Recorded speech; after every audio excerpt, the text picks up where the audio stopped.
Hello guys. So Raja Saab నుంచి వచ్చిన కొత్త అప్డేట్ ఏంటంటే ఈరోజు సక్సెస్ మీట్ చేశారు. దాంట్లో మారుతి రెండు విషయాలు చెప్పారు. ఫస్ట్ విషయం ఏంటంటే ఓల్డ్ ప్రభాస్ సీన్స్ యాడ్ చేస్తాం, ఒక 8 to 9 minutes సీక్వెన్స్ ఉంది అని. సెకండ్ది ఏంటంటే ఫ్యాన్స్ ఆడియన్స్ నుంచి వచ్చిన రిపోర్ట్ వల్ల వచ్చిన ఫీడ్బ్యాక్ వల్ల కొన్ని అన్నెసరీ సీన్స్ కట్ చేసి రిఫైన్డ్ వర్షన్ రిలీజ్ చేస్తామని.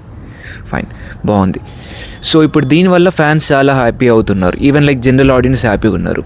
కానీ ఎవరైతే ఫ్యాన్స్ ఉన్నారో ఫస్ట్ డే ఫస్ట్ షో చూసారో, ప్రీమియర్స్ చూసారో, వాళ్ళు మళ్ళీ డబ్బులు కలెక్ట్ చేసుకొని మళ్ళీ చూస్తారు, ఎందుకంటే వాళ్ళ ఫేవరెట్ హీరో కాబట్టి. కానీ వాట్ అబౌట్ న్యూట్రల్ ఆడియన్స్?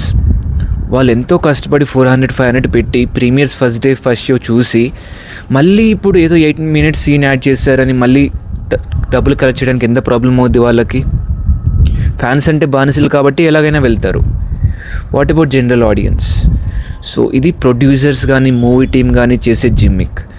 ఎలా అయినా వీళ్ళు మూవీ చూస్తారు, సంక్రాంతికి యాడ్ చేయొచ్చు, మనకు ఎక్కువ కలెక్షన్స్ రావచ్చు అని. కానీ ఎంత బ్యాడ్ ఐడియా ఇది, ఎంత గ్రీడీ ఉంది దీంట్లో. సో ఒక ఫ్యాన్ అయితే ఎలాగోలా చూస్తాడు, కానీ ఒక audience already first day first show చూసి ఆ సీన్స్ లేవు కానీ మళ్ళీ చూడాలనుకునే అతను చూడగలుగుతాడా? లేదు. ఎందుకంటే మళ్ళీ same amount of money 300-400 whatever it is there, that has to be spend.